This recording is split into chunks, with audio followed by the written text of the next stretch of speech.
Bueno, las entrevistas en el sofá, que sabéis que es una nueva sección en mi canal de YouTube.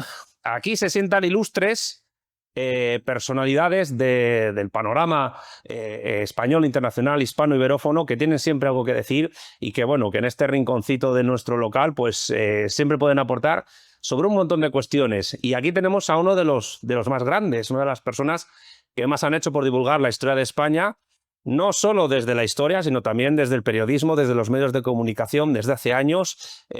Un viejo rockero de estas cuestiones, quizás pionero en muchas cuestiones de este tipo, si quieres luego lo hablamos, que es José Javier Esparza. Gracias por estar aquí. Gracias a ti, Santiago. Una pregunta para cortar un poco el hielo. ¿Cómo te sientes más cómodo definiéndote? ¿Como periodista, como historiador, como escritor? ¿Qué prefieres? Quizá escritor está bien, ¿no? Es lo que más hago. Si dices historiador, los historiadores académicos se encrespan mucho porque dicen que historiadores solo es el que tiene un título en una facultad de historia. Y yo el doctorado no lo acabé en historia. Si dices periodista, miras alrededor y te da un poco de pena. Entonces prefiero decir escritor, que sirve para absolutamente todo. Por otra parte, es verdad que mi dedicación a la historia ha sido fundamentalmente y deliberadamente en todo divulgativo, es decir, las investigaciones más académicas las dejé en época universitaria hace mucho tiempo, y aunque es verdad que para cualquier trabajo de divulgación tienes que investigar mucho, en lo que yo me centro fundamentalmente es en contar las cosas de tal forma que todo el mundo lo entienda. Es decir, lo que yo no tuve cuando tenía 25 o 20 años. Claro, al definirte como escritor, digamos que estás en un espacio en el cual evitas. Lo digo porque creo que son de las dos ramas del saber de profesiones con más gremialismo que existen, el periodismo y los historiadores. Es verdad que los historiadores, cuando alguien tiene éxito editorial, es el caso de Marcelo Gullo, es tu caso, María Elvira Rocabarea, sin tener un título exactamente, se ponen de los nervios. Muchísimo, sí, es una cosa muy tremenda, pero es lógico porque muy particularmente en España, no solo aquí, pero aquí de forma muy particular, el saber historiográfico se ha estabulado tanto, y por otra parte los departamentos universitarios han coartado tanto la libre publicación y la libre investigación de los propios profesores, que han terminado creando una especie de casta inaccesible desde fuera y hacia afuera. Porque es verdad que el trabajo que hace normalmente la historiografía universitaria hoy en España a la gente no le llega ni le interesa, porque en muy buena medida se trata de trabajos orientados ¿cómo decir?, a la carrera personal dentro de un departamento, ¿no? Con esto no les quito mérito. Los divulgadores no teníamos nada que contar si no hubiera una tarea de investigación previa de alguien, ¿no? Sí, por ejemplo, en mi libro de Los demonios del mar, que cuenta la primera invasión vikinga de tierra española, una parte fundamental fue un trabajo universitario sobre la estratigrafía de la cuenca del Guadalquivir en época romana. Alguien hizo ese trabajo. Luego, cuando tienes que contar cómo entran los vikingos por el Guadalquivir para pensar cómo podía ser en el siglo IX, ese trabajo es fundamental. Quiero decir que no les da yo en absoluto ese trabajo, pero es verdad que en España la universidad en general, no solo en el campo de la historia, ha prescindido por completo del contacto con la sociedad. Aunque la influye, evidentemente. Influye permanentemente, sí, pero con mucha frecuencia en términos reactivos, ¿no? Es decir, que lo que provoca más bien es una sensación de extrañamiento. Ellos tienen sus mantras. En la facultad donde yo hice el doctorado, que son políticas de una forma particular, ¿no? Pero yo sinceramente creo que el papel lógico de la universidad, que sería convertirse en referente, en vanguardia intelectual de una sociedad, lo han perdido hace mucho. ¿Es recuperable ese papel? Yo me imagino que sí. Se trata sencillamente de que se planteen que la vida universitaria no es absolutamente endogámica, no debe serlo, sino todo lo contrario, y que traten de hablar con la gente en términos que la gente comprenda, ¿no? Y tú, que has conocido los dos gremios, ¿qué te parece más casta? ¿Los historiadores o los periodistas? Me parece más que hasta los historiadores. Los periodistas es otro mundo. Y no sé si se puede hablar de gremialismo en el caso del periodismo, porque cuando se intentó construir, hace los años 70, 80, una conciencia profesional en los periodistas, que habría venido muy bien a todo el mundo, no solo a los periodistas, fueron las propias empresas las que pusieron todas las trabas, porque es mucho más sencillo controlar a un asalariado que a un profesional. Claro. Y eso fue determinante. Mira, hace años, en los 90, en mi adolescencia, yo leí un libro en el que se narraba una una conferencia precisamente de estos cursos de verano del Escorial que se hacen universitarios de Pedro J. Ramírez, fundador del diario El Mundo, fundador del diario El Español. O sea, es una persona que para bien o para mal es historia del periodismo en España. Y que venía de 16, nada menos. Claro. Sí. Y él, la charla, a mí me impresionó, fíjate, todavía la recuerdo, el título de la charla que él dio en ese curso de verano del Escorial era La función de la prensa como contrapoder. Yo no sé hasta qué punto Pedro J. Ramírez, supongo que influido, porque eso es lo que más impacto le tuvo, lo ha contado en muchas entrevistas, influido por el escándalo Watergate de Richard Nixon, por cómo actuó la prensa en aquel momento, él siempre se ha visto a sí mismo como una suerte de contrapoder o como de control de ese poder político, ejecutivo, etcétera, que, del cual la prensa tiene que actuar como una suerte de Pepito Grillo, como de cuerpo de profesionales que debe de limitar sus acciones para que no deriven en una suerte de tiranía arbitraria, por así decirlo.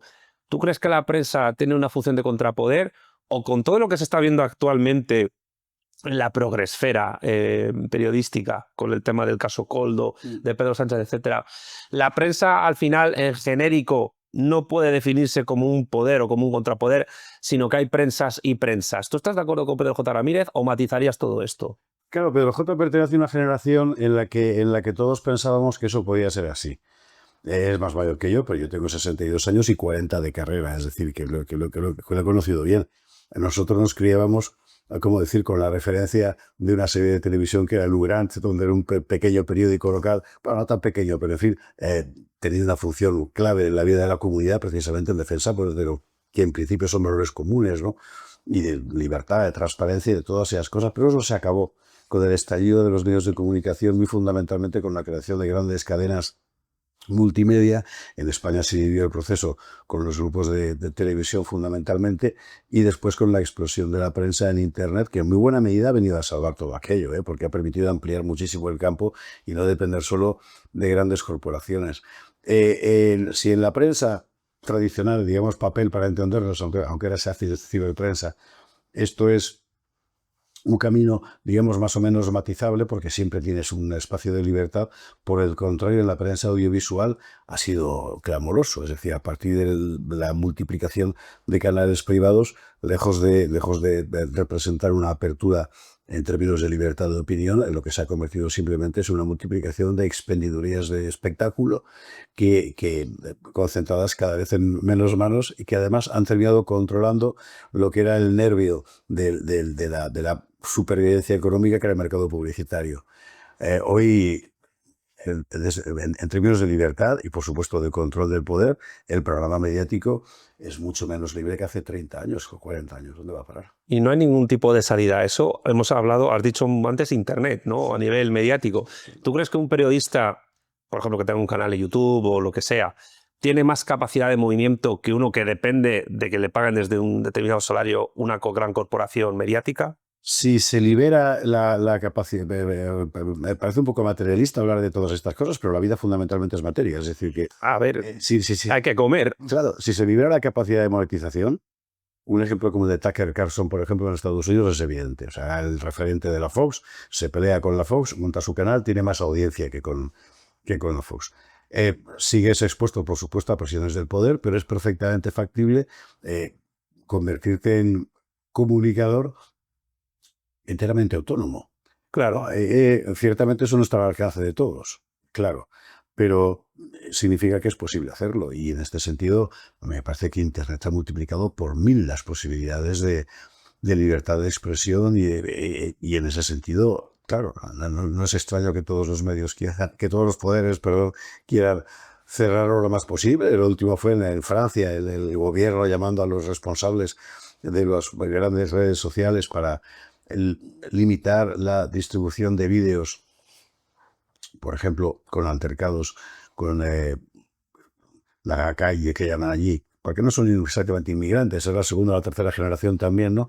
Con el argumento de que difundir esos vídeos incitaba al terrorismo, es decir, informar sobre el terrorismo urbano, decía el poder, incita al terrorismo y por tanto hay que prohibir la difusión de esos vídeos. El poder va a intentar siempre hacerlo, pero da igual, siempre va a venir con una cámara dispuesto a subirlo, ¿no? Y eso es una gran cosa. Desde el medio en el que tú estás trabajando, que es el Toro TV, ¿Cómo estás viviendo estos cambios tecnológicos e incluso generacionales que se están dando en el acceso a la información y incluso a la divulgación, no solo periodística, sino histórica, de un montón de cuestiones? Te pregunto esto por dos motivos. Primero, porque como tú te manejas como escritor entre los dos campos un poco, yo siempre he visto una cierta conexión entre el periodista y el historiador, porque de alguna manera el periodista es como una suerte de historiador del presente. Y el historiador es una suerte de periodista del pretérito. De largo plazo. Sí, claro. Sí, sí. Y en algunos momentos se entrecruzan sus caminos, ¿no? Sobre todo cuando es historia muy reciente.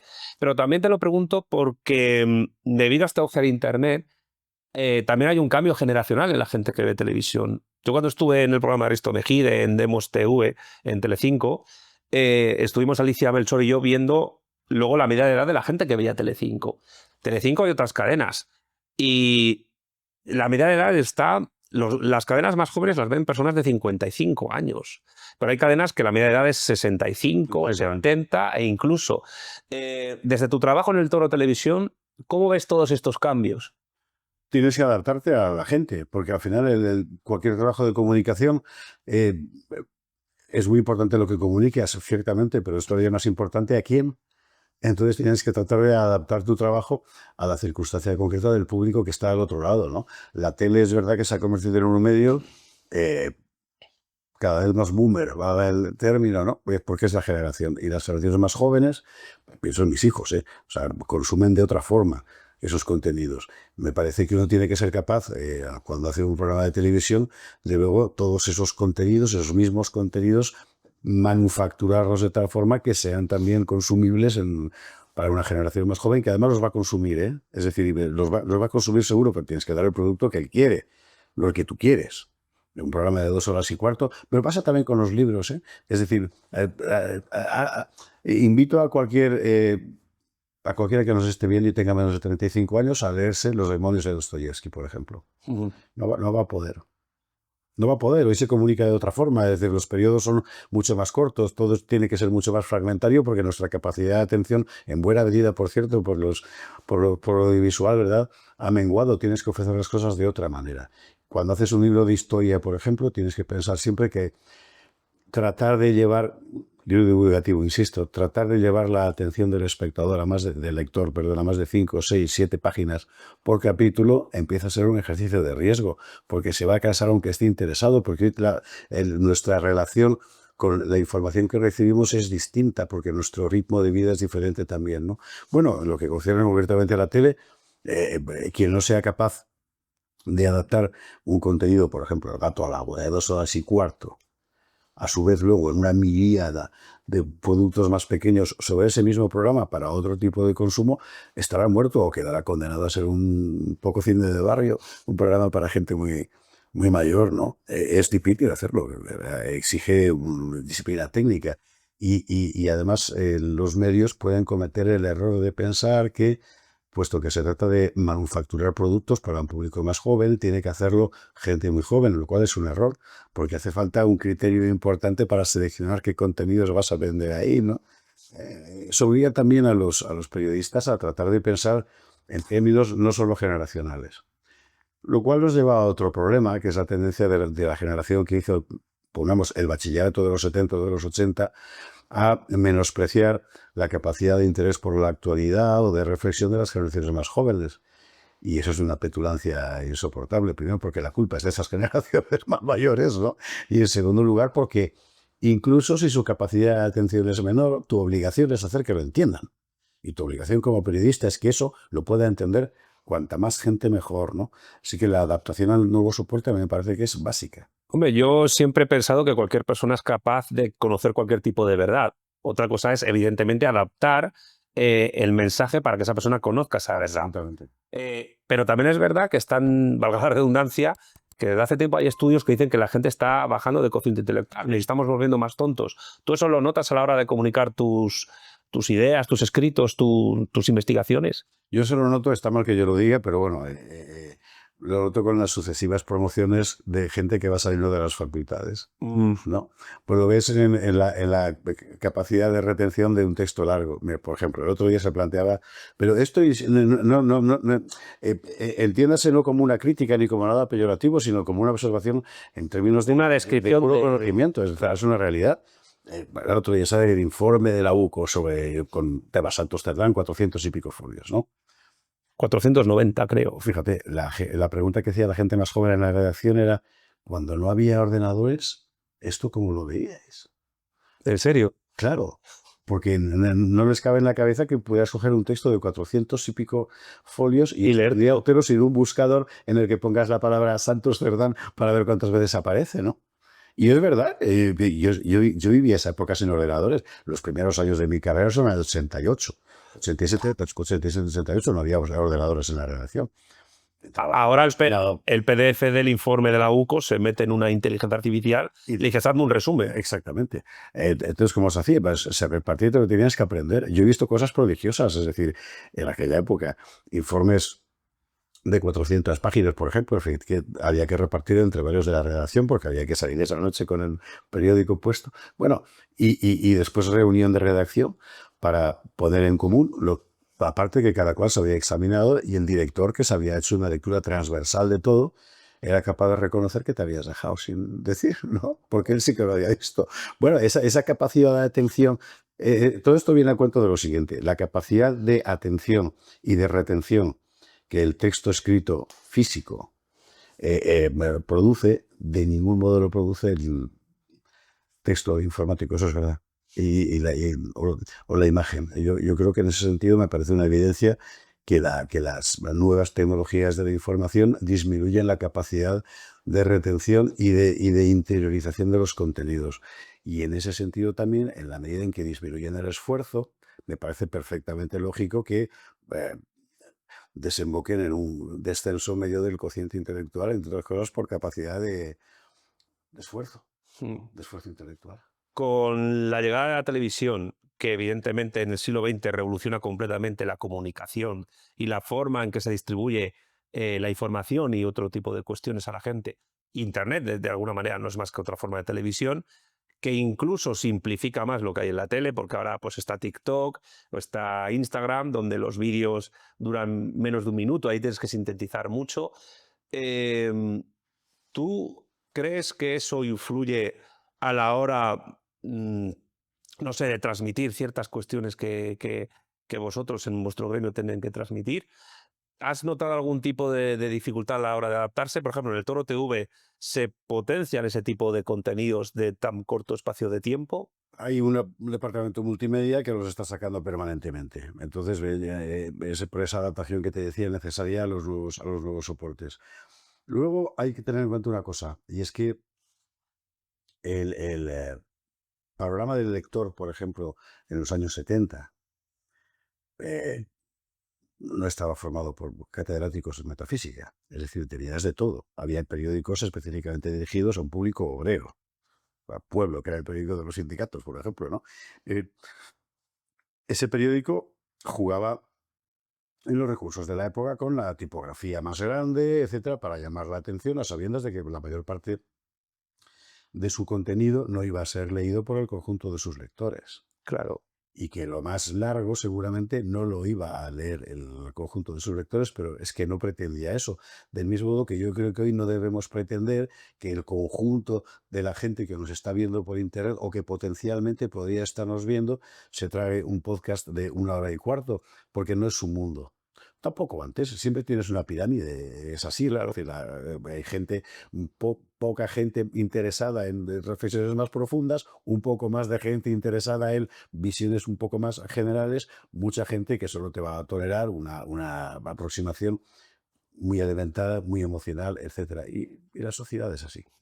Y eso va en el mundo audiovisual inscrito en de su propia dinámica, ¿no? Y la idea, quiero recordar la idea original de Marcel McLuhan de que el medio es el mensaje y ahora está bien el masaje. El mayor mensaje. Y hay veces que parece que El masaje es la impresión primera que recibe, en este caso, el espectador. Pero uno tiene que ser capaz de adaptarse a ese medio y además hacerlo manteniendo la mínima probidad moral de la profesión. Es decir, no utilizar lo emocional para engañar a la gente, sino utilizar lo emocional, que evidentemente está claro, porque somos así, somos humanos, en fin, para tratar de transmitir ese contenido con toda la veracidad posible, ¿no? Yo recuerdo la frase de McLuhan, que a veces pienso que se puede invertir, que casi que el mensaje es el medio. Es como una suerte de recuperación de la transmisión oral de ideas, todo lo que está ocurriendo. Totalmente, totalmente. Es verdad, es así. Lo que pasa es que sin el matiz de autoridad que antiguamente tuvo. Es decir, antiguamente transmitía oralmente el que sabía al que no sabía, y el que no sabía lo aceptaba como, ha dicho, el anciano de la tribu, ¿verdad? Hoy estamos en un mundo distinto en el que hay una superinflación de transmisiones orales y una recepción hipercrítica por parte del, del, del espectador, ¿no? Del espectador, del lector o de lo que fuere, pero es verdad que ha cambiado el modelo. O sea, aquello de que la galaxia Gutenberg ha muerto, que decía Humberto Eco, es verdad. ¿Sabes? Mi primer libro fue eso. Yo fui 20 años crítico de televisión. Anda. Entre otros lugares en la Gaceta de Salamanca, que compraba los artículos que yo escribía a través del grupo Correo o Ivocentro. Así que toda la transformación de la tele, desde que aparecen las primeras privadas hasta que aquello se convierte ya en un pozo de porquería, la he vivido escribiendo todos los días un artículo sobre programas de televisión, ¿no? Y lo que has visto es como al final el medio ha devorado por completo a la profesión. Es decir, al final la televisión ha creado su propio mundo, ¿no? Ahora da un poco de vergüenza recordar que, pero fue así, cuando se planteaba por parte de las grandes empresas periodísticas de los años 70, primeros 80, la apertura del mercado televisivo para que dejara de haber solo una televisión pública. Todos decían que, ¿cómo sería nuestra programación ideal? Por la mañana un concierto de Beethoven, por la tarde no sé qué, luego un programa de libros. Al final fueron las mamachicho. Y después de las mamachicho, todo lo que hemos visto después para convertir progresivamente la televisión en muy buena medida en una suerte de circo, ¿no? En el que uno tiene que aceptar que lo que hay allí es circo. La telebasura, que se dice, ¿no? Y lo que empezó a llamarse telebasura, efectivamente. Y había periodistas muy conspicuos, como Xavier Sardá, por otra parte, a quien nadie va a negar mérito profesional, que cuando empezó a utilizarse el término telebasura para juzgar varios contenidos de su programa, en particular Crónicas Marcianas, se enfadó muchísimo. Bueno, vale, pero ¿qué es lo que estás vendiendo exactamente? La verdad es que desde entonces todo ha degenerado todavía más, ¿no? Bueno, digamos que ha segmentado quizá lo grave, no sé qué medida es bueno o malo, porque también hay que hacer cualidades morales. Vamos a ver, desde la gran explosión de los medios de comunicación en las sociedades modernas, que es finales del XIX, no. Se daba por hecho que la función del comunicador tenía que ser ilustrar al que no sabe. Y ahí hay un cierto paternalismo que a mucha gente le puede resultar sobre todo incómodo o en fin, un poco extemporáneo, pero digamos que el periodista asumía cierta obligación de carácter docente con el resto del público, porque sabes que hay una gran cantidad del público, de hecho mucha gente no sabía leer. En España hay que recordar que el índice de analfabetismo en el 36 era del año 36, 1936, estaba en torno al 30%, era el más alto de Europa, de Europa occidental. Bueno, asumías la función de que tenías que explicarle a alguien, estabas haciendo una función docente, estabas tratando de elevar el nivel de los que estaban abajo. Educador del pueblo. El educador del pueblo. Pero todo eso se ha perdido por completo. Hasta hace 30, 40 años todavía, mal que bien, uno tenía esa idea en la cabeza cuando hacía periodismo, hoy en absoluto. Y en líneas generales la comunicación tiende a darle a la gente lo que quiere y no lo que uno cree que necesita saber, ¿no? Educadores del pueblo que de alguna manera, tú lo has dicho, no tienen esa autoridad o esa legitimidad carismática que diría Max Weber que tenían los ancianos de la tribu a la hora de hacer transmisiones orales a la gente. ¿Hay algún tipo de instituciones que tratan de suplir esa falta de autoridad que tú señalas, que sería discutible si existe o no? Porque algunos pensarán, bueno, el propio medio de comunicación ya es una autoridad per se. Pero claro, eso se ha empezado a poner en entredicho desde hace tiempo. Claro. Y es cuando surgen, que yo no sé si, creo que es un fenómeno reciente, pero corrígeme si me equivoco, quizás hace décadas ya existe algo parecido, se empiezan a formar estas que se llaman agencias de verificación de noticias. De alguna manera, no vamos a decir nombres, se erigen como esa autoridad institucional que dice, señores, esto es cierto, esto es no, háganos caso, fuentes oficiales, etcétera, evidencia empírica, tal. Claro, que yo me pregunto lo siguiente, y la respuesta que tú me des me va a llevar a otra pregunta ya centrada en temas de actualidad, que es algo que yo siempre me he preguntado, José Javier. ¿Quién verifica a los verificadores? Las agencias de verificación son una gigantesca estafa.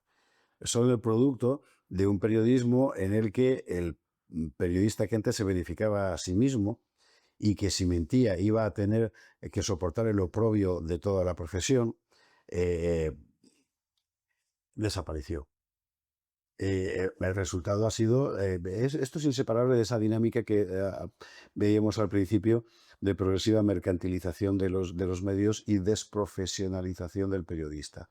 Vamos a ver, broncas, guerras internas, manipulaciones, intoxicaciones, ha habido toda la vida, eso forma parte de la dinámica profesional. Cuando se planteaba la hiperprofesionalización con un colegio incluso de los periodistas, en los años 70, 80, por ejemplo, era porque de antemano tú con esto protegías además tu capacidad para contar cosas. Sí, y no solo eso, sino que además protegías la veracidad de lo que contabas, ¿no? Fueron las empresas, insisto, las que no quisieron jamás que hubiera una profesionalización tan estricta del periodismo, lo cual evidentemente pues dio paulo al final a que el asalariado escriba a sueldo de, ¿no? Lo que la empresa quiere. Y por tanto que circule mucha información que no es real, o que no es veraz, o que no es enteramente cierta. Sobre ese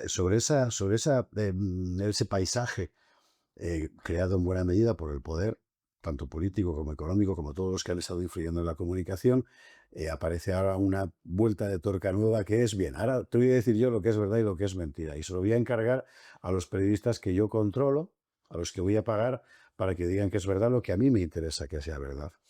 Ya que sacas el tema de los verificadores, cuando la pandemia nosotros en el Toro nos pasó una cosa muy interesante.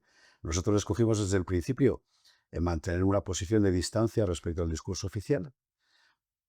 Cuando empezamos a ver que nada encajaba muy bien, yo de pangolí, o en fin.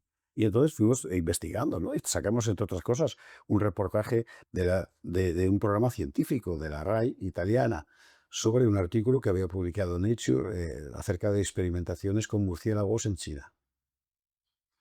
E insisto, pues venía de un... No, creo que era Science, no era Nature. Bueno, da igual, o sea, venía de un programa científico absolutamente comprobado por pares, como dicen esto, ¿verdad? Con su lenguaje.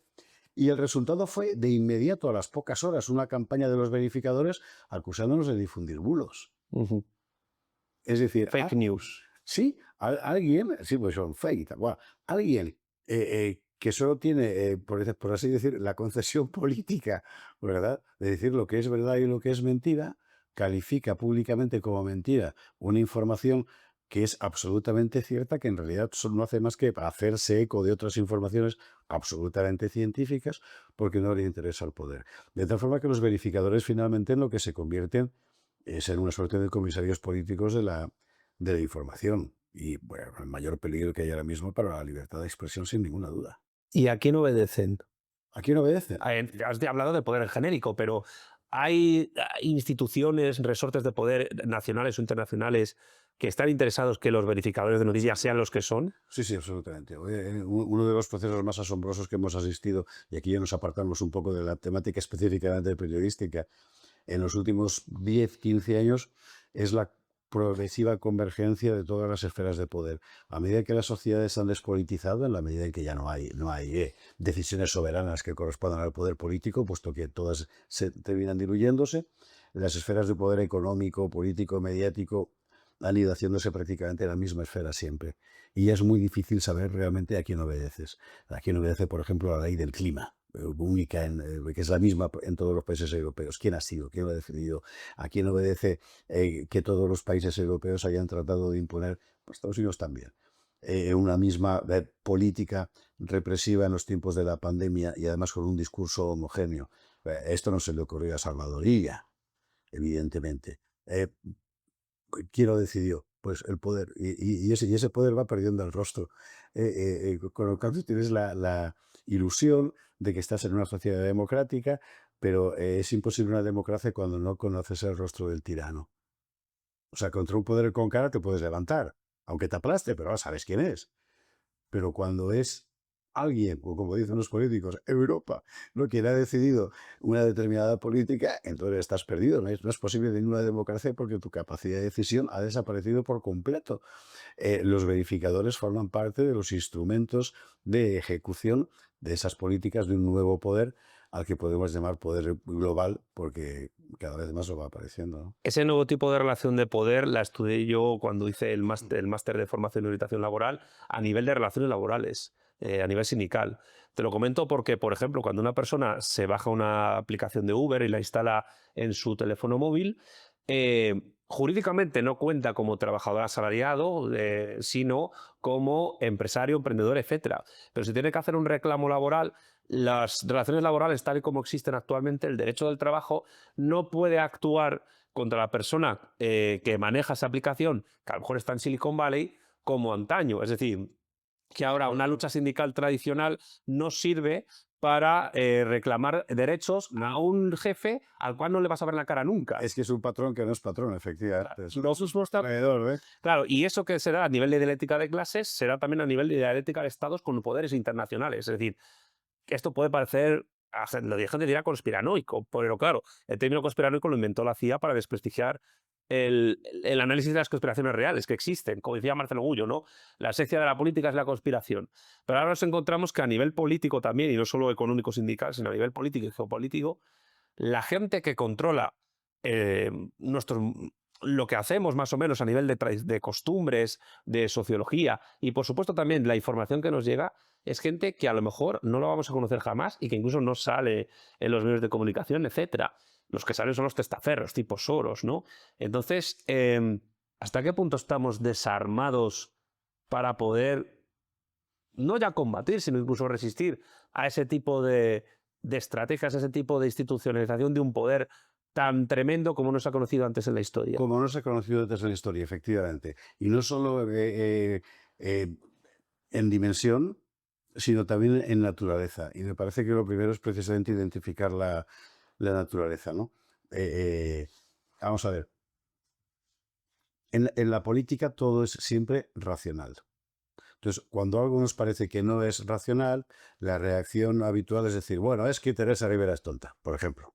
No, o sea, tonta no es. Tendrá otros defectos, pero ese no. Hay que tratar de buscar la racionalidad de las cosas que el poder decide, para tratar de entender por qué.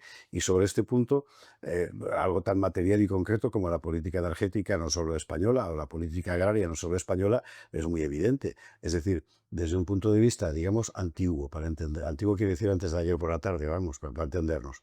Esa política de arrancar olivos para poner placas solares e importar el aceite luego de Túnez, es decir, esto es una tontería, no es racional. Claro. Pero no es una tontería, sí que tiene una racionalidad. Tienes que identificar las causas de esa racionalidad, que está en intereses transnacionales de empresas energéticas, complementado con intereses transnacionales de empresas agroalimentarias y que determinan una cierta política que financian y que a su vez desfinancia. Es que el poder ha cambiado de naturaleza. Esa despolitización ha hecho que otros agentes que no son políticos en el sentido canónico, smithiano, digamos, del término, pasen a decidir. Y decide contra los intereses de la polis real, de los ciudadanos de carne y hueso, que ya no importan. Es en realidad el mantenimiento del sistema el que importa, ¿no? Y yo creo que en la medida en que esto se va haciendo cada vez más visible, vamos avanzando. Y en la medida en que seamos capaces de reconducir los procesos de decisión a instancias que no diré controlar porque sería ingenuo, pero que al menos podemos reconocer, verles la cara, pues iremos avanzando, porque ahora mismo la situación es la de una ilusión de política democrática en unas sociedades donde no hay polis, la política es una ficción, y tampoco hay demos en realidad, porque el pueblo no decide absolutamente nada. Así dice que era Ágora. Y bueno, claro, y intentan que además sea intercambiable, ¿no? Porque yo creo que hay que aquí viene siempre pintiparada aquella frase tan enigmática de Walter Benjamin de que las revoluciones son el freno de seguridad del género humano. Aquí hay que hacer una revolución que es un freno de seguridad, efectivamente, para dejarnos volver a al menos poder reconocernos en el entorno político que tenemos. No digo controlar porque seguramente sería ingenuo, pero que pueda reconocerte en un espacio nacional es absolutamente básico para eso. O sea que yo creo que mientras la gente tenga dinerito para gastar en una terraza y tomarse una cerveza, es muy difícil que se organice una revolución. No, es el narcótico del bienestar, es feroz, claro. Sí. Oye, ¿y hasta qué punto ya entramos en actualidad? Porque todo esto es para señalar un marco, evidentemente. Ese es el marco social, nacional, internacional, en que la gente se mueve a la hora de relacionarse con el poder y ver cómo esos intermediarios del poder, que también son poder, como el poder mediático o como el poder académico, el que maneja la historia, el que dice este paper vale, este paper no vale, pues ejercen su influencia social, aunque vivan en una burbuja. Con todo lo que está pasando ahora, donde Pedro Sánchez parece que está en la cuerda floja, vamos a ver cómo se resiste, si llega al 2027 o no. El PP dice que le quedan meses, no se sabe. Voy a utilizar estas tres palabras. ¿Hasta qué punto son culpables, cómplices y responsables de lo que ha ocurrido con el gobierno de Pedro Sánchez y en general con el PSOE, los medios de comunicación afines, los periodistas afines y en otro sentido también el mundo académico universitario relacionado con el PSOE, que a nivel, por ejemplo, historiográfico promueve una idea de España y del mundo y de Europa que interesa a ese poder político de este partido? Y el mundo empresarial que ha permitido. Ah, bueno, claro, sí. También. Y más mundos, y más mundos. Es decir, contra la idea conspiranoica, al final un conspiranoico es alguien que todavía no tiene razón, pero que lo va a tener pasado mañana, la verdad, tal y como estamos viendo. La verdad es que el mundo político funciona siempre en ausencia de poderes autoritarios fuertes, por lo que debe venir a la constelación de intereses. Es decir, son varios grupos los que están interesados en que algo pase y luego se pelearán o no. Pero esto es una conspiración, llámalo X, pero desde los tiempos de Catilina y antes, la historia siempre ha funcionado así. El ascenso de Pedro Sánchez al poder en este sentido es muy interesante porque en él confluyen, desde mi punto de vista muy claramente, varios grupos de intereses que se coaligan en una situación en la que todo parecía muy deteriorado con el mundo Rajoy, para entendernos. Entonces aparece un tipo que viene de ninguna parte en realidad, que era un chico que bueno, había hecho carrera, pero tampoco parecía que tuviera muchas luces. Puedo dar fe porque estuve de jovencito dando caña cuando era Intereconomía en Antero Televisión. Yo aparecía allí como con tertulios, una persona que no tenía nunca una idea propia sobre nada. A este se monta una especie de ascenso, de relato de ascenso dentro del partido que el partido no quiere. El partido lo rechaza. El País publica aquello de un insensato sin escrúpulos, que es como lo define en su momento. Tienen que hacer trampas para llegar a la Secretaría General. Se le aceptan las trampas asombrosamente. Y a partir de ahí empieza a construirse en torno a la figura de Pedro Sánchez un relato mediático en el que entran, sin hacerse preguntas, una buena parte de los medios de comunicación, no solo de la izquierda.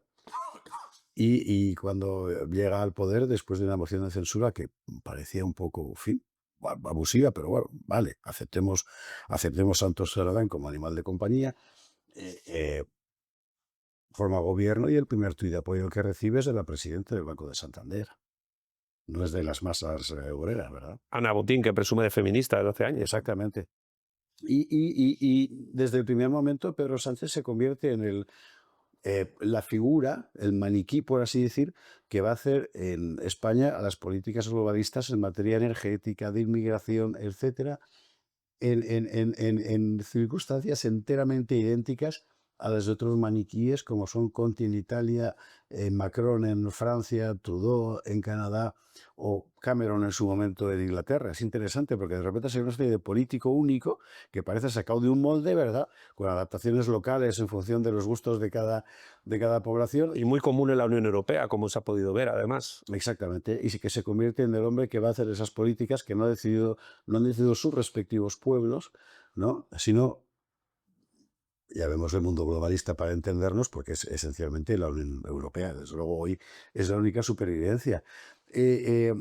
Claro, todo eso puede conducir finalmente a un deterioro brutal en todas partes. En Inglaterra acabó estallando, como es bien sabido, y nadie sabe lo que va a pasar allí, si es que aún queda Inglaterra. Perdón.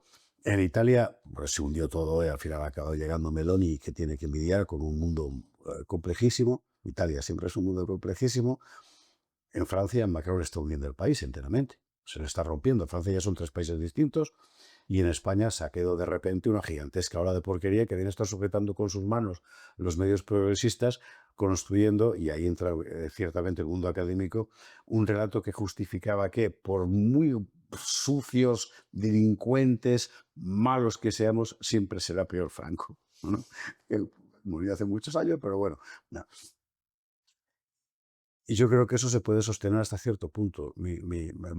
Respecto a Pedro Sánchez hoy, mi impresión es que durará lo que de quienes le han hecho ascender y mantenido después consideren tolerable. Y a partir del momento en el que su permanencia en el poder les genere a ellos más perjuicios que beneficios, lo cambiarán por otro, por un Feijóo, por ejemplo. Es decir, otro que va a seguir desarrollando esas mismas políticas. El problema de fondo, desde mi punto de vista, y evidentemente ya no es PSOE, PP, derecha, izquierda, todo eso son cosas que vienen bien para que nos orientemos, pero no es la realidad del combate por el poder, ¿no? Sí, de todas esas otras políticas y el vaciamiento de la capacidad de decisión sobre tu entorno directo. Me refiero al ciudadano. Y esto es una cosa que a la gente hay que hacerla ver. Es decir, si tus padres pudieron comprarse una casa, incluso dos, y tus hijos no van a poder comprársela jamás, no es solo porque en tiempos de Franco hubiera una adecuada política social y hoy no, ni por... Es porque has cambiado el objetivo del horizonte político, ¿no? Y eso es una cosa que ocurrió en los últimos 10, 15 años en toda Europa de forma muy acelerada, y vuelvo un poco a lo que decía al principio, que hemos de recuperar. Es decir, es prioritario recuperar la dimensión nacional de lo político. Cuando digo nacional, no estoy diciendo nacional porque todo el mundo entiende de lo que se trata. Es decir, una comunidad política concreta y hacer política para esa comunidad política. Y desde esa comunidad política, no desde otras, ¿no? Claro, Pedro Sánchez, ¿qué representa? Haz balance al final. Representa una política hecha expresamente al margen de esa comunidad política, ¿no? Cómplices, todos, inculpables, por supuesto. Y la verdad es que ha dado muchísima vergüenza ver a tantos periodistas. No se podía saber. No se podía saber, por Dios. Hombre, ya hay ratas tirándose del barco, ¿no? Huyendo. Sí, también, claro. Y tratando de salvar su... Me parece una vergüenza. Hasta hace 3 días nos estaban llamando fascistas a todos los que decíamos, oye, y esto de Begoña, qué raro todo, ¿no? No, es que son... Bulos de la extrema derecha. ¿Sabes qué es lo peor? Sé que hay gente que ha estado manteniendo esas posiciones que además era sincera, lo cual te hace preguntarte muchas cosas sobre la condición humana. En el primer documento que aparece de denuncia de la presión periodística y judicial sobre Begoña Gómez, con aquellos famosos días de reflexión del presidente y tal, ahí firmó gente que era amiga mía. Y yo no daba crédito. Decía, ¿cómo es posible? O sea, sé que no estás mintiendo. O sea, es casi peor. Sé que realmente piensas esto. O sea, ¿qué carajo te pasa en la cabeza? Hombre, siempre pueden cambiar de parecer según se den cuenta de que lo que estaban defendiendo no era cierto, ¿no? A todo el mundo le ha pasado. Sí, pero era tan evidente todo. Era tan evidente todo que tu reacción fuera la de la culpa de todo la tienen mis compañeros que están diciendo esto, porque este hombre es bueno. A mí la verdad es que me hizo pensar mucho. Hay gente que seguramente necesita creerse un relato para poder vivir mejor, ¿no? Al final, siempre cuando recordamos la historieta aquella de la reina Catalina de Rusia, la emperatriz Catalina de Rusia, paseando por el campo con aquellos decorados que le ponía su ministro Potemkin para que lo viera, pensamos siempre en Catalina. Nunca pensamos en Potemkin ni en la gente que iba con ellos.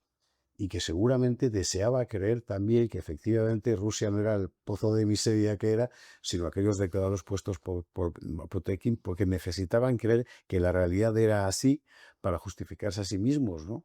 Pero me parece que en buena parte de la prensa española estamos en esa situación. Es como el cuento del niño que dice el rey va desnudo. Sí. Mientras que todos están tratando de demostrar que no es así. Con la diferencia de que en este caso concreto yo creo que mucha de esa gente que estaba viendo que estaba desnudo, pero no se atrevía a decirlo, realmente pensaban que llevaba un traje nuevo.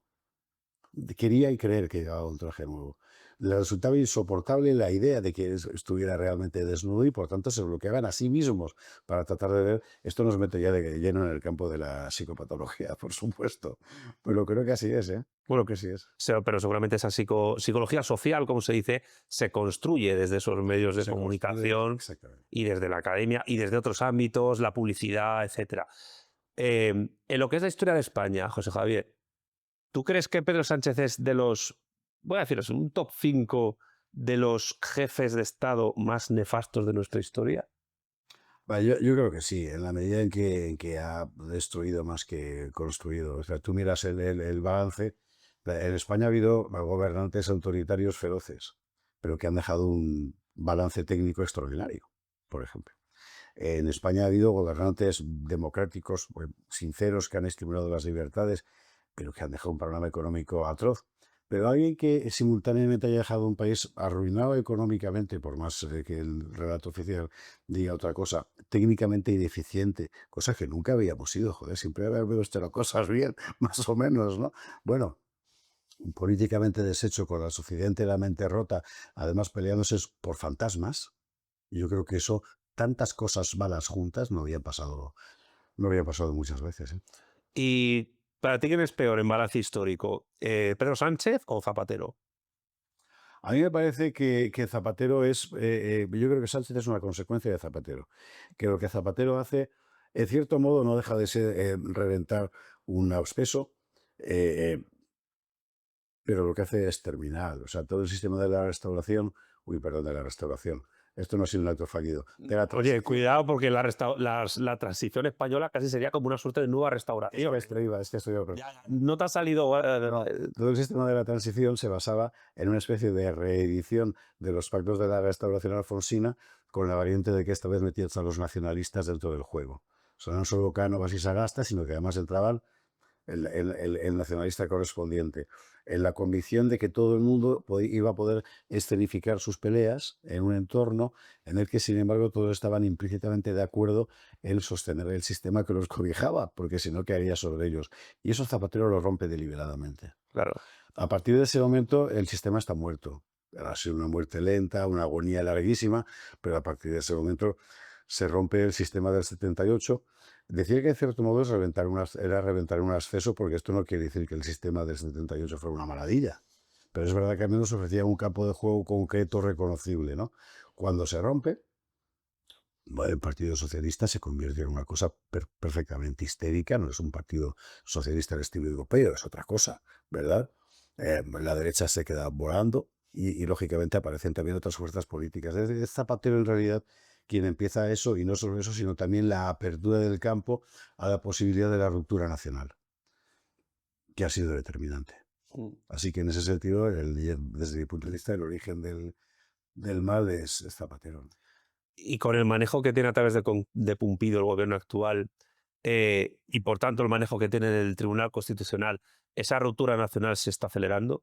Yo creo que van a intentarlo por todos los medios, y que además forma parte no solo de las promesas de Sánchez a sus socios, sino también parte del mismo proceso de progresivo deshilachamiento de la soberanía nacional que se está viendo en todos los países europeos. No es una cuestión solo española. Es decir, aquí tendemos a ver la cuestión de la memoria histórica, por ejemplo, como una cosa de la izquierda española que es muy obcecada y muy demente y quiere volver a la guerra civil. Vale, esa parte es verdad, pero no perdamos de vista que el mismo proceso de condena de la historia propia es común ahora mismo a toda Europa occidental. Por parte del poder, no por parte de la gente, pero por parte del poder en todos los casos. Del mismo modo estamos viendo el proceso de ruptura nacional español como una cosa propiamente hispano-española, hispanocéntrica, ¿verdad? Pero mutatis mutandis corre paralelo al mismo proceso de desagregación de las soberanías nacionales en todos los países de Europa. Es decir, todo forma parte del mismo proceso. Es un instrumento, digamos, local para un proceso en el que, sin embargo, hay una convergencia mucho más amplia. La mayoría de naciones que forman parte de la Unión Europea, al mismo tiempo muchas de ellas están en la OTAN. El contexto en el que se está desarrollando esta descomposición de las naciones canónicas de Europa, mejor dicho, de la Unión Europea, es paralelo a la tensión que se está dando a nivel geopolítico con la guerra en Ucrania, el enfrentamiento de buena parte de Europa con Rusia, que por cierto, Rusia, al igual que España, aquí hablamos de hispanofobia y de la leyenda negra, Rusia también tiene la suya. Hay una rusofobia que, por ejemplo, en Europa Central y Oriental es feroz y también condiciona los movimientos de la Unión Europea.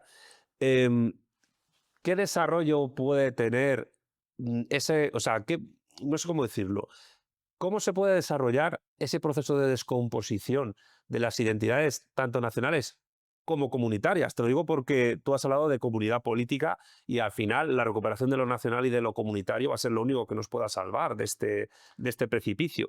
Pero cómo se puede desarrollar todo eso en un contexto de tanta tensión geopolítica existente, por una parte, desde la Unión Europea, empujada por Estados Unidos en el bloque OTAN, G7, Unión Europea, Espacio Schengen, Comisión Trilateral, que luego está Japón por ahí, con ese bloque de los BRICS Plus, donde Rusia parece ser la primera línea de defensa de esos BRICS, pero que al mismo tiempo pues, vemos lo que está ocurriendo en Irán, con Israel, etc.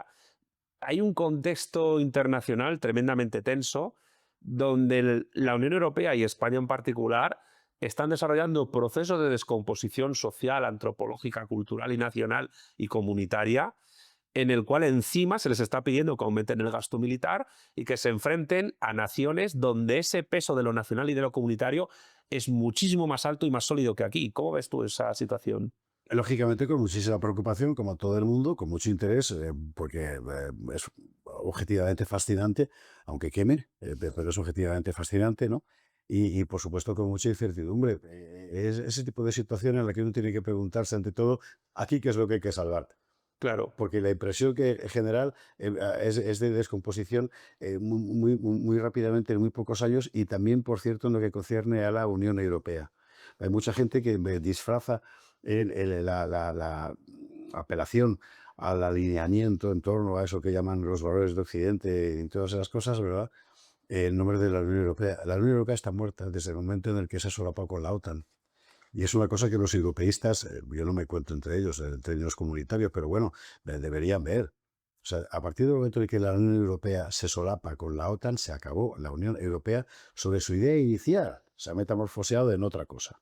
Se ha metamorfoseado en otra cosa que comparte intereses defensivos en principio con los Estados Unidos, pero según y cómo, porque en los Estados Unidos también hay voces enormemente disonantes respecto a ese mismo proyecto. La impresión que tengo es la siguiente, vamos a ver. A mí me parece que después de la caída del muro de Berlín, la aparición más o menos forzada, pero bueno, estaba ahí realmente, del mundo islámico como gran enemigo de Occidente, etc., hay quien cree que puede dar ya el acelerón para la construcción del viejo proyecto kantiano del mundo. Bueno, él le llamaba cosmopolita, nosotros le llamamos global, ¿verdad? La paz perpetua de Kant. La paz perpetua, efectivamente, bajo el ideal de una sociedad enteramente transparente, enteramente racional occidental, también enteramente económica, porque ya no hay un enemigo. Y todas las élites del poder empiezan a trabajar en ese proyecto, en el espacio occidental, y no solo occidental. La ONU empieza a adoptar las agendas globalistas. El cambio de los objetivos del año 2000 a la Agenda 2030 es importante porque incorpora decisiones políticas prácticas que todos los países deben tomar, y todo el universo del poder empieza a configurarse en torno a ese objetivo, a ese horizonte, y de repente algo se va a hacer puñetas por diferentes motivos. Para empezar, porque no funciona, ¿no? Y también porque implicaba la adopción de medidas en términos, tú has citado esa palabra antropológica, me parece que es correcta, ¿verdad? Por ejemplo, de definición social, que hace que las sociedades sean explosivas y se rompan. Y luego, además, que la economía no funciona. A partir de ese momento, me da la impresión de que estamos asistiendo a la intención de aquellas mismas élites del poder de reconducir un proceso que se les ha ido de las manos, tratar de apoderarse del movimiento histórico que ellas mismas han despertado, como sea, y la guerra, desde luego, es una magnífica forma de hacerlo, tratando de que las sociedades que lo han padecido, que lo hemos padecido mientras nos hacían creer que éramos nosotros los protagonistas, ¿verdad? No se den cuenta, no despierten del sueño. Me parece que estamos en esa situación. Y es muy difícil ver con claridad porque hay demasiada niebla tóxica de desinformación y al mismo tiempo demasiado elemento moral por medio. Por ejemplo, Putin es malo, Netanyahu es malo, Hamas es malo, Irán es malo, o bueno, según lo estés mirando. Y esos discursos morales terminan haciendo que tu interés concreto desde el punto de vista político quede muy distorsionado. Por otra parte, hemos ido hasta ahora una sociedad rica y mucha gente sigue pensando que estamos en una sociedad rica, con lo cual tenemos una predisposición psicológica a que el argumento emocional o moral predomine sobre el interés político concreto, ¿no? Así que ahora mismo, a mi modo de ver, el imperativo es de un poco de recomposición del paisaje, es decir, lo que tenemos es este paisaje lleno de nieblas, ¿no? Bien, ¿por dónde empezamos? Hay que empezar a pensar desde el principio quiénes somos, colectivamente hablando, por qué estamos aquí, qué es lo primero que tiene que interesarnos, cómo queremos sobrevivir, en qué condiciones. Preguntas fundamentales, que existenciales. Esas son las preguntas básicas, efectivamente. ¿Y a dónde vamos, no? Y sí, ¿O a dónde queremos ir? de momento sí vamos a poder seguir existiendo y una vez, ¿vale? A partir de aquí, ¿qué queremos ser, no? Me parece que eso, por eso te decía que es fascinante, aunque queme tanto, porque es un momento en muchos sentidos de recomposición, ¿no? Con un poder feroz, ciertamente, que va a estar jugando a lo contrario, por todos los medios. Van a impedir que esas preguntas se hagan. Los partidos soberanistas en Europa hoy, o patriotas, como se llaman ellos, bueno, está mal, que en muy buena medida provienen de vetustas derechas, que hoy ya no lo son, pero que provienen de ahí, pues, curiosamente se han convertido en los únicos capaces de formular estas preguntas, a lo mejor precisamente porque venían de ese mundo que había sido ya enteramente descartado, ¿no? Y no es casual que todos los partidos, digamos, del sistema dinásticos que diríamos en términos de la restauración española, ¿verdad?, los aparten. Antes pactará un democristiano y un socialdemócrata o lo que fuere, ¿verdad?, que meterlos porque están planteando estas preguntas existenciales que el desorden establecido bajo ningún concepto quiere que se planteen. Por eso nosotros hemos de plantearlas, ¿no? Y hacer ver a nuestros conciudadanos que al final es una cuestión de supervivencia. Te voy a hacer dos preguntas últimas que tienen relación con tu última respuesta y creo que así reconfiguramos todos. Has hablado de la socialdemocracia. Bueno, también de la democracia cristiana, pero la democracia cristiana, yo, de verdad, cada vez que pienso que es arqueología histórica. Sí, de las dos, ¿eh? Las dos. Los dos. Pero todavía quedan partidos que se dicen socialistas o socialdemócratas.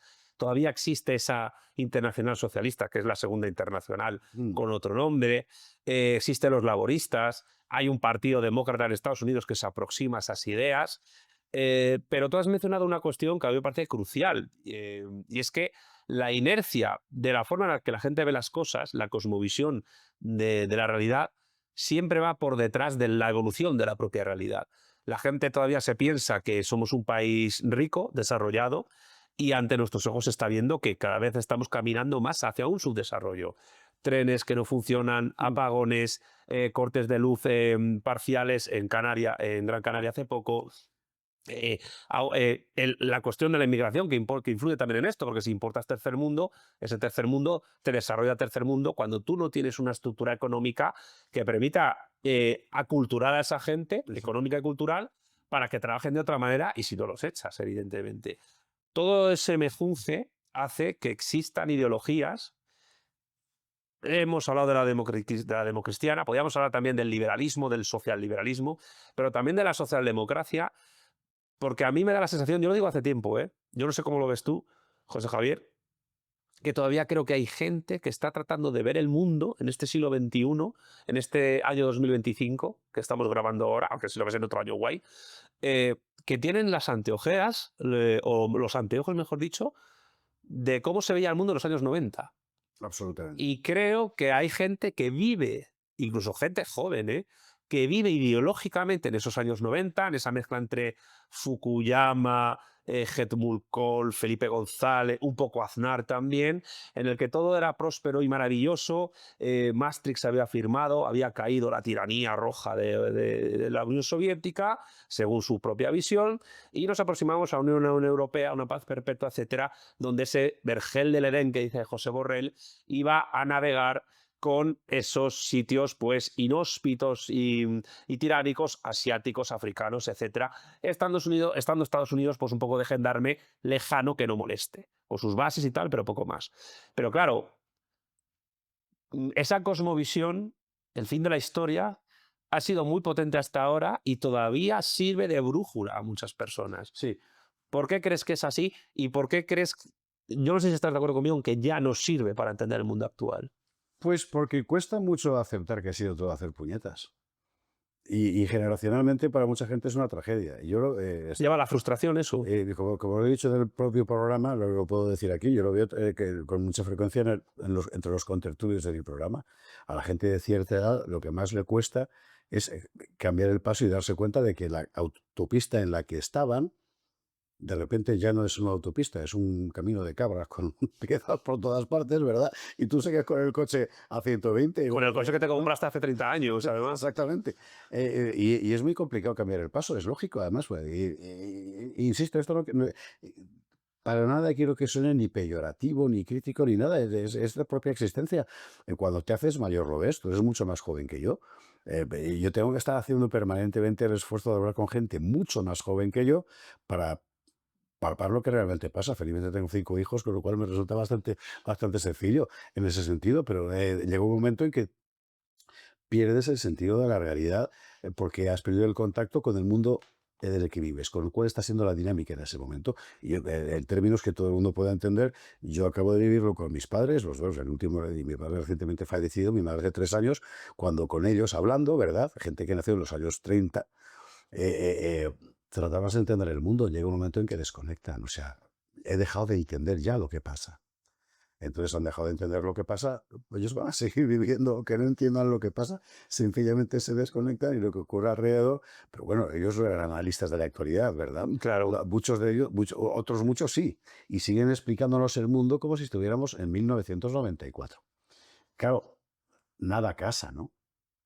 Yo creo que hay que invitarles cordialmente y con todo cariño a que piensen 2 veces las cosas antes de decirlas, ¿no? Y que traten de buscar las fuentes reales. Esto es muy interesante, tú has citado antes para liberales y socialliberales, ¿no? Para el liberalismo yo entiendo que es traumático para los liberales. Es decir, llevas toda tu vida defendiendo que se limite el poder público en nombre de la libertad. Vale, y además con mucha frecuencia y con razón. Pero a fuerza de limitar el poder público, has terminado creando poderes privados que no puedes limitar. O sea, has hecho un pan con unas tortas, ¿no? ¿De ahí cómo sales? O dices, a partir de este momento me equivoqué, y eso es muy duro, o niegas la realidad. O tiras para adelante. Claro. Pues estamos, valga esto como ejemplo, es decir, muchas ideas que ya están viejas van a seguir circulando porque sencillamente quienes las profesan no son capaces ya de aceptar lo que está ocurriendo y de crear otras o de corregirse el rumbo, ¿no? Pero esto se lo llevará el tiempo, como todo, y mientras tanto hay que ir pensando ya en las ideas capaces de entender lo que está ocurriendo, que es la labor fundamental de la inteligencia, ¿no? Se supone, vamos. Se supone. Y para terminar, José Javier, a la gente que en los próximos años va a tener que lidiar con las situaciones que se están desarrollando, ¿qué fenómenos del pasado a nivel histórico deberían conocer o aproximarse a ellos para tratar de tenerlo como brújula? Y no digo cosmovisiones del pasado, porque evidentemente si estamos diciendo que la de los 90 no vale, no vamos a decir, hombre, adopta las ideas del siglo XVII porque ya, claro. Pero la historia no se repite, pero rima. Y tú en tus libros has hablado de un montón de figuras históricas, de fenómenos, de acontecimientos que sirven a los que leen actualmente, y de ahí tu éxito editorial, para también un poco entender el mundo actual, el aquí y ahora, porque nosotros somos herederos de una historia y al mismo tiempo vamos a legar una herencia a los que vengan después. Puede ser de libros tuyos o puede ser de otras obras, pero ¿qué fenómenos del pasado crees que nos pueden servir a la hora de entenderlos como brújula o incluso antídoto ante ante un cierto extrañamiento que nos aleje de entender realmente lo que nos está pasando actualmente. Ese es un ejercicio siempre arriesgadísimo, porque cuando planteas un ejemplo, la gente tiende a quedarse, y es lógico, con el aspecto externo. Si yo te digo, por ejemplo, la descomposición del Imperio Romano, la gente va a pensar inmediatamente en invasiones bárbaras, en circos con gladiadores.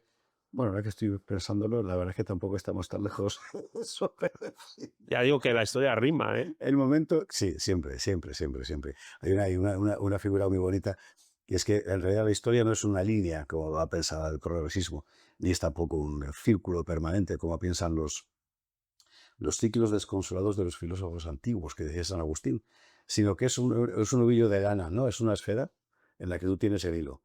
Inevitablemente vas a dar vueltas, pero puedes cambiar la dirección en cada momento, como en un ovillo de lana. Realmente es la única potestad, y no es poca, que nos queda a los humanos, ¿verdad? Claro, revisar esas vueltas, revisar esas vueltas ya que ha trazado el hilo, es muy importante para mejor tiremos por aquí y no por este otro lado. Todos los fenómenos de descomposición de los grandes órdenes políticos nos pueden servir de referencia. El caso del Imperio Romano se pone con mucha frecuencia porque es el más gráfico quizá, ¿no?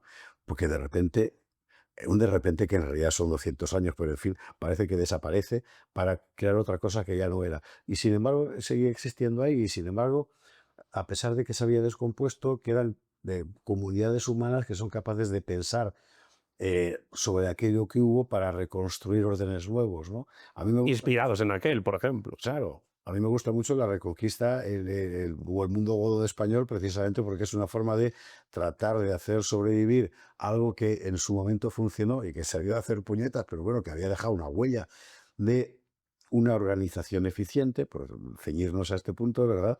Y que, bueno, mal que bien, pudo articular primero un reino que se cayó, después unas pequeñas comunidades políticas que consiguieron reconstruir hasta unificarse otra vez un orden que correspondía a una cierta forma de ver el mundo. Bueno, a mí me parece que eso que hay que salvar, volviendo a la pregunta que nos hacíamos ahora, ¿qué es lo que salvamos? Fundamentalmente lo que somos.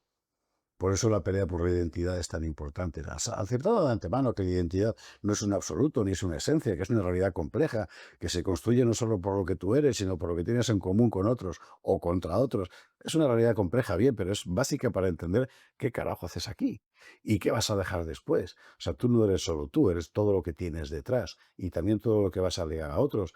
Y la necesidad de construir espacios donde pueda reconocerse esa identidad y tomar decisiones, lo cual nos conduce a la política, y de nuevo volvemos al ámbito nacional identificable, ¿no? Es decir, yo aquí puedo existir, y luego la gente podrá pelearse sobre la mejor o peor forma de organizar todo eso. Claro, es la vida humana, y a lo mejor quién sabe si van a hacer una izquierda postmoderna y una derecha postmoderna, ¿verdad? Es magnífico, significará que hoy existimos, lo cual será una buena noticia. Pero aquí sí que volvemos a lo antropológico, ¿eh? Es decir, hay cosas que no son de derechas ni de izquierdas, sino que siempre han existido porque forman parte de la hominización, del sentimiento de arraigo a un suelo, el sentimiento de arraigo a un grupo también, un grupo reducido, familia, más amplio, comunidad, el sentimiento de lo trascendente, todo eso forma parte de la condición humana. Hoy entramos en un mundo que trata de negar todo, ya sea en nombre del transhumanismo técnico, ya en nombre del puro hedonismo, ya sea en nombre de un cosmopolitismo que fuerza a borrar identidades. Ese mundo, desde mi punto de vista, es la muerte. Y creo que lo que estamos viendo hoy alrededor es el primer olor de esa muerte a la que nos conduce el mundo actual. Nosotros siempre estamos en condiciones de dar otro giro al hilo del ovillo, para rectificar todo eso y caminar por otra dirección. La muerte es siempre presente en la antropología, en la historia, en la política y en la filosofía. Al final yo creo que lo resumiría yo de esta manera, si quieres. Una buena antropología, una buena historia te lleva a hacer una buena política. La ausencia de los dos primeras te lleva a hacer una mala política, muchas veces. Y eso es lo que le está pasando a las democracias actuales, que la antropología y la historia la obvian y se dedican a gestionar o directamente a robar. Sí, está bien visto, efectivamente. Y te iba a decir, poniéndome un poco más estupendo, han dejado la antropología y la historia por la economía, pero es que ni siquiera, efectivamente. Ya casi eres peor, ¿eh? Ya. Que efectivamente es peor porque al final es el mundo económico. Quizá, mira, y lo que hemos visto en estos últimos 20 años, este último cuarto de siglo, es que un orden mundial concebido solo desde el punto de vista de la eficiencia económica necesariamente conduce a la pobreza. A la pobreza. Curiosamente, Sí. la entropía de la riqueza. José Javier, muchas gracias. A ti, un placer. Un nuevo encuentro. Nos vemos el siguiente. Chao. Si te ha gustado este vídeo, por favor, dale pulgar arriba y en la caja de comentarios deja tus impresiones. Escríbelas abajo. Si te gusta mi contenido audiovisual, por favor, suscríbete a mi canal y activa la campanita para que te lleguen más novedades. Si quieres conocer otras redes sociales donde estoy promocionando mi trabajo en YouTube y también otras tareas que hago, mis libros, mis artículos, ponencias, charlas, congresos, apariciones en televisión y radio, mi trabajo en el Instituto Beatriz Galindo La Latina o mi trabajo con las vanguardias socialistas iberófonas y en concreto con Vanguardia Española, puedes encontrarme en TikTok, en X, en Facebook, en Instagram y en Telegram. Y si queréis conocer el trabajo de toda mi vida, no tenéis más que visitar mi página web oficial www.armesilla.org. Sin más, me despido, un saludo a todos y hasta la próxima.